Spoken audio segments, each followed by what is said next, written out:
आवाज तुमचा न्यूज नेहमी तुमच्या सोबत। आषाढी एकादशी निमित्त छत्रपती संभाजीनगर येथे फराळाचे वाटप, विठ्ठलाचं दर्शन घेण्यासाठी भक्तांची अलोट गर्दी। छत्रपती संभाजीनगरील जवळील वाळूज येथे असलेल्या प्रति पंढरपूर येथील विठ्ठल रुक्मिणी मंदिरात आज देवशयनी एकादशी निमित्त छत्रपती संभाजीनगर शहरातील विविध भागातून दिंड्या मोठ्या प्रमाणावर येत होत्या। तसेच विठ्ठलाचे दर्शन घेण्यासाठी दरवर्षी भक्त संपूर्ण जिल्हाभरातून मोठ्या प्रमाणात येत असतात।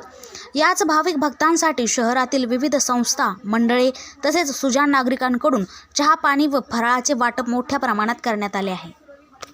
आपल्या शहरातील बातम्या सर्वात पहिले पाहण्यासाठी आवाज तुमचा न्यूजला लाईक करा, सबस्क्राईब करा व बेल आयकॉन दाबायला विसरू नका।